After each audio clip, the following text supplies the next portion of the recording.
नमस्कार। BSc part second के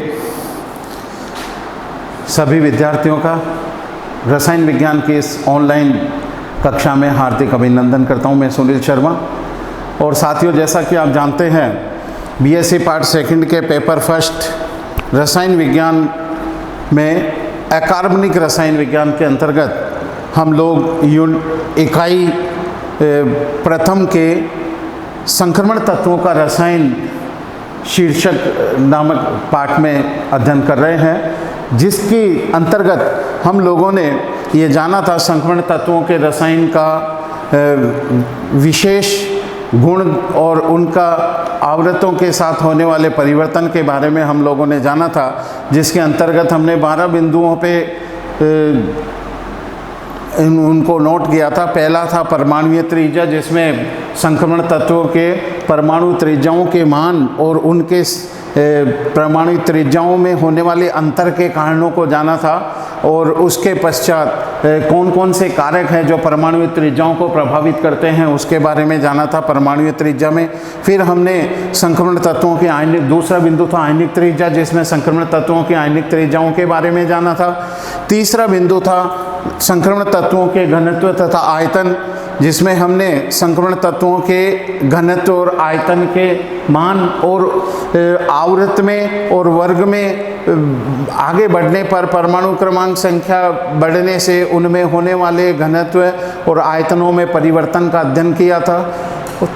चौथा था हमारा आयनन विभव, जिसमें इलेक्ट्रॉन को उसकी परमाणु की गैसीय अवस्था से पृथक करने के लिए आवश्यक ऊर्जा आयनन ऊर्जा कहलाती है का ज्ञान प्राप्त किया था। और आयनन ऊर्जाओं के बढ़ते हुए मान और उनके घटना और बढ़ने का अध्ययन संक्रमण तत्वों के सापेक्ष किया था। उसके बाद हमने किया था पिछली क्लास में गलनांक, क्वथनांक और उनकी क्रियाशीलताओं के बारे में। इनके गलनांक जो हैं सामान्यतः उच्च होते हैं संक्रमण तत्वों के, इसी तरह क्वथनांक भी इनके उच्च पाए जाते हैं। क्रियाशीलता के मामले में हम लोगों ने देखा था कि कैसे संक्रमण तत्व जो हैं वो कम क्रियाशील रहते हैं, और इनमें से कुछ Au गोल्ड और प्लेटिनम से तत्व ऐसे भी आए थे संक्रमण धातुएं जो कि निष्क्रिय रहती है। इसके बाद आज हमारा जो बिंदु है वो 8वां बिंदु है संक्रमण धातुओं की उत्प्रेरकीय सक्रियता के बारे में। उत्प्रेरकीय सक्रियता, जैसा कि आप सभी जानते हैं, उत्प्रेरक किसे कहते हैं। रसायन विज्ञान के अंदर उत्प्रेरक वह ऐसे पदार्थ, ऐसे रासायनिक पदार्थ हैं जो किसी भी अभिक्रिया के वेग को प्रभावित करते हैं, कम या अधिक कर देते हैं और उत्पाद की मात्रा को बढ़ा देते हैं, लेकिन स्वयं रासायनिक दृष्टिकोण से अपरिवर्तित रहते हैं। ऐसे रसायनों को उत्प्रेरक कहते हैं। तो यहाँ उत्प्रेरक सक्रियता जो संक्रमण तत्व हैं, इनका उत्प्रेरकों के रूप में क्या योगदान है, क्या कार्य करते हैं, इसके बारे में इस बिंदु में हम लोग चर्चा करेंगे। तो हेडिंग है आज की अपनी उत्प्रेरकीय सक्रियता। उत्प्रेरकीय सक्रियता के बारे में यदि हम बात करें तो सबसे पहले संक्रमण तत्वों की जो उत्प्रेरक सक्रियता है वो 2 भागों में बांटी जा सकती है। पहला, इनमें डी कक्षक उपस्थित होने के कारण से ये अभिकारकों के साथ क्रिया में, आप जैसा कि आप जानते हैं, क्रिया कारक, अभिकारक और उत्पाद या मध्यवर्ती उत्पाद 3 अवस्थाएं होती हैं। तो डी कक्षक उपस्थित होने के कारण से ये यानी कि उत्प्रेरक सक्रियता संक्रमण तत्व अभिकारकों के साथ क्रिया करके एक मध्यवर्ती यौगिक बनाते हैं, और मध्यवर्ती यौगिक फिर पुनः क्रिया करके क्रिया को आगे बढ़ा के अंत में उत्पाद और उत्प्रेरक में वियोजित हो जाते हैं, या हम ये कह सकते हैं सीधे कि उत्पाद और उत्प्रेरक का निर्माण करते हैं। तो पहला जो है वो ये कि डी कक्षक उपस्थित होने के कारण ये अभिकारकों के साथ क्रिया करके इंटरमीडिएट कंपाउंड्स या इंटरमीडिएट मटेरियल बनाते हैं, पदार्थ बनाते हैं, मध्यवर्ती यौगिक। और मध्यवर्ती यौगिक आगे पुनः अभिक्रिया करके और उत्पाद और उत्प्रेरक का वियोजन करते हैं या निर्माण करते हैं। दूसरा प्रकार जो है उत्प्रेरक की सक्रियता के बारे में वो ये है कि बारीक पिसी हुई सक्रिय धातुएं,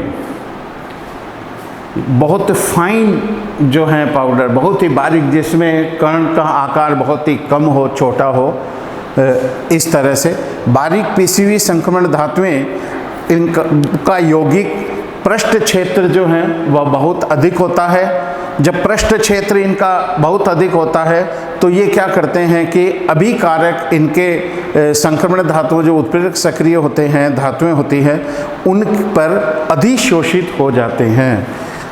अधिशोषित हो जाने के कारण से ये सक्रियत संकर बनता है। अधिशोषित सक्रियत संकर एक कॉम्प्लेक्शन बन जाता है। अधिशोषित सक्रियत संकर जिसे कहते हैं उसका निर्माण होता है, जिसका आगे वियोजन होकर या जो आगे वियोजित होकर अंत उत्पाद जो है, उत्पाद और उत्प्रेरक को पृथक कर देते हैं, उत्प्रेरक और उत्पाद बन जाता है। तो इस तरह अधिशोषित संक्रिय संकर बनता है। तो पहला डी कक्षक उपस्थित होने से ये अभिकारक के साथ क्रिया करके मध्यवर्ती यौगिक का निर्माण करते हैं और मध्यवर्ती यौगिक से पुनः उत्पाद और उत्प्रेरक जो है वो अलग हो जाते हैं। इस तरह उत्पाद की प्राप्ति होती है। ये पहला तरीका है। दूसरा है बारीक पिसी हुई संक्रमण धातुएं, जिनका पृष्ठ क्षेत्र अधिक होने के कारण से ये अभिकारकों को अधिशोषित हो जाती हैं और एक अधिशोषित सक्रिय संकर का निर्माण करती है। और ये अधिशोषित सक्रिय संकर जो है आगे टूटकर वियोजित होकर उत्पाद और उत्प्रेरक के रूप में बनता है। उत्प्रेरक के रूप में जो भी प्रयुक्त होते हैं, रासायनिक उत्प्रेरकों के रूप में अधिकांशतः जो प्रयुक्त होते हैं, जैसे धातु हो या कोई मिश्र धातु हो या कोई यौगिक हो, वे सभी संक्रमण धातु उत्प्रेरक क्रियाशीलता प्रदर्शित करते हैं। यानी कि सभी जो संक्रमण धातु हैं करीब करीब वो उत्प्रेरक क्रियाशीलता प्रदर्शित करते हैं। यदि हम संक्रमण तत्वों के रसायन के दृष्टिकोण से इसको देख रहे हैं तो उत्प्रेरक सक्रियता में ये बात आएगी कि उत्प्रेरक के रूप में धातु हो, चाहे मिश्र धातु हो, चाहे यौगिक हो, ये संक्रमण धातु अधिकांशतः उत्प्रेरक क्रियाशीलता प्रदर्शित करते हैं। अर्थात यदि हम सीधे शब्दों में ये बात कहें कि संक्रमण तत्व जो हैं वो उत्प्रेरक क्रियाशीलता प्रदर्शित करते हैं, तो इसमें कोई अतिशयोक्ति नहीं होगी। यहाँ कुछ उदाहरण से आपको समझाने का प्रयास किया गया है कि कैसे किस तरह से ये इनमें उत्प्रेरक का कार्य करते हैं संक्रमण धातुएं, जिसमें सबसे पहले हम बात करेंगे वेनेडियम पेंटाऑक्साइड की V2O5, जो कि सल्फर डाइऑक्साइड को ऑक्सीजन से ऑक्सीकृत करा के और सल्फर ट्राइऑक्साइड में कन्वर्ट कर देती हैं V2O5। तो यहाँ V2O5 जो है वो उत्प्रेरक है, जो कि संक्रमण तत्वों का एक पार्ट है। ये वेनेडियम। तो इस तरह सल्फर डाइऑक्साइड के सल्फर ट्राइऑक्साइड में ऑक्सीकृत होने की क्रिया में V2O5 एक सक्रिय उत्प्रेरक का भाग लेता है, सक्रिय रूप उत्प्रेरक के रूप में। दूसरी अभिक्रिया है टाइटेनियम टेट्राक्लोराइड TiCl4, जिसमें जिगलर नाटक उत्प्रेरक का ये प्रमुख अवयव है।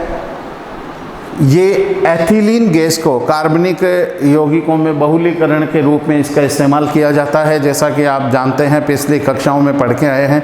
तो जिगलर नाटा उत्प्रेरक के रूप में मुख्य अवयव के रूप में टाइटेनियम टेट्राक्लोराइड जो है उसका उपयोग किया जाता है, जो एथिलीन के बहुत सारे अणुओं को बहुलीकरण करके और पॉलीथीन नामक पदार्थ का निर्माण करता है। तो कार्बनिक रसायन विज्ञान के दृष्टिकोण से भी ये TiCl4 जो है संक्रमण तत्व है और इसका बहुलीकरण के रूप में बहुतायत से उपयोग किया जाता है। पॉलीथीन के निर्माण में TiCl4 जो कि जिगलर नाटा उत्प्रेरक के रूप में होता है। इसके बाद आगे हम बात करें तो तीसरा आता है हमारे आयरन और molybdenum, ferric FeMO। FeMO nitrogen plus 3H2 3 molecule hydrogen के मिला के ये अमोनिया गैस का निर्माण करते हैं। इसे हेबर विधि के द्वारा अमोनिया प्राप्त करने के रूप में Fe या MO का उत्प्रेरक के रूप में इस्तेमाल किया जाता है, जो कि संक्रमण तत्व है। इस तरह से संक्रमण तत्व उत्प्रेरक क्रियाशीलता जो है वो प्रदर्शित करते हैं। अगला उदाहरण लेते हैं चौथा नंबर का, कॉपर या वेनेडियम V। ये साइक्लोहेक्सेनोल और साइक्लोहेक्सेनोन के ऑक्सीकरण में कॉपर या V का इस्तेमाल करके, वेनेडियम का इस्तेमाल करके एडिपिक एसिड का निर्माण करते हैं। ये देखिए, ये है साइक्लोहेक्सेनोल OH और ये cyclohexanone double bond O ketones group, दोनों का ऑक्सीकरण होके और COOH और ये एडिपिक एसिड्स का निर्माण करते हैं। एडिपिक एसिड कार्बनिक रसायन विज्ञान के अंदर ये नाइलॉन 6 के उत्पादन में इसका प्रयुक्त किया जाता है, एडिपिक एसिड का। तो इस तरह से कॉपर और वेनेडियम जो है वो साइक्लोहेक्सेनोल और साइक्लोहेक्सेनोन के ऑक्सीकरण के रूप में प्रयुक्त होता है, जिससे एडिपिक अम्ल का निर्माण होता है। इसके बाद आगे हम बात करेंगे पांचवें प्रकार का जो है उदाहरण, इसमें एल्कोहल का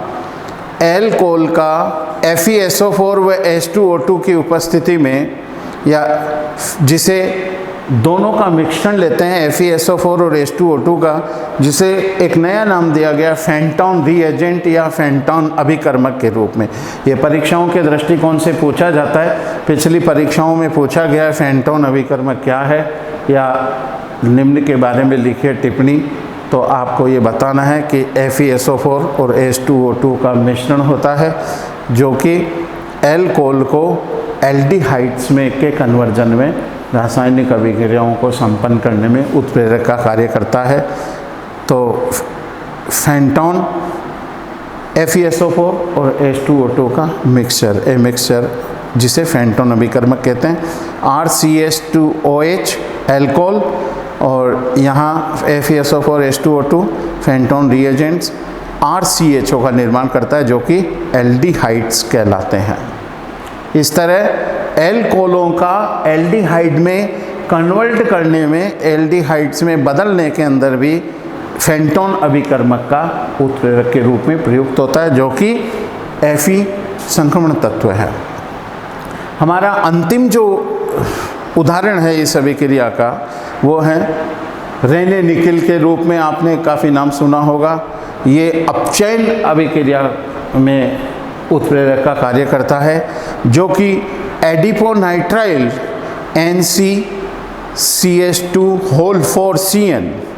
एडिपोनाइट्राइल रेने निकल की उपस्थिति में अपचयन होता है इसका, और ये हेक्सामेथिलीन डाइएमीन नामक उत्पाद बनाता है, जिसका सूत्र है H2NCH2 हेक्सामेथिलीन। CH2 का होल 6 हेक्सामेथिलीन और NH2 2 हैं, इसलिए हो गया डाइएमीन। तो हेक्सामेथिलीन डाइएमीन नामक यौगिक का निर्माण करते हैं, जिसका उपयोग उद्योगों में नाइलॉन 6 बनाने में प्रयुक्त किया जाता है। तो इस तरह नाइलॉन के उत्पादन के रूप में ये हेक्सामेथिलीन डाइएमीन और एडिपिक एसिड का निर्माण किया जाता है, और इसमें अपचयन के द्वारा रेने निकल उपस्थित होता है। NI भी एक संक्रमण तत्व होने के कारण से इसमें ये हमने जाना है कि संक्रमण तत्व जो हैं वो उत्प्रेरकीय सक्रियता प्रदर्शित करते हैं, जो 2 प्रकार की हैं।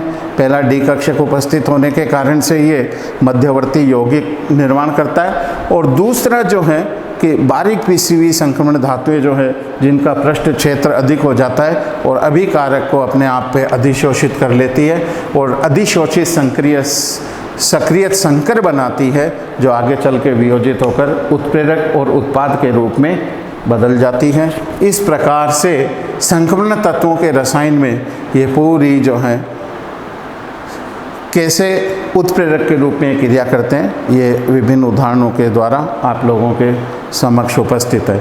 आगे हम बात करेंगे अब जो हमारे आगामी बिंदु जो होंगे, जिसमें प्रथम आगामी कक्षा में हमारा होगा मानक इलेक्ट्रोड विभव, संक्रमण तत्वों की ऑक्सीकरण अवस्थाएं और उनका स्थायित्व, संक्रमण तत्वों के धात्विक गुण और चुंबकीय गुण। तो आगामी क्लास में हम चर्चा करेंगे मानक इलेक्ट्रोड विभव क्या है और संक्रमण तत्वों के साथ किस प्रकार उनकी वैल्यूएशन है, क्या क्या उनकी वैल्यूज रहती हैं, इसके बारे में आगामी क्लास में अध्ययन करेंगे। तो मुझे इजाज़त दीजिए। नमस्कार, धन्यवाद।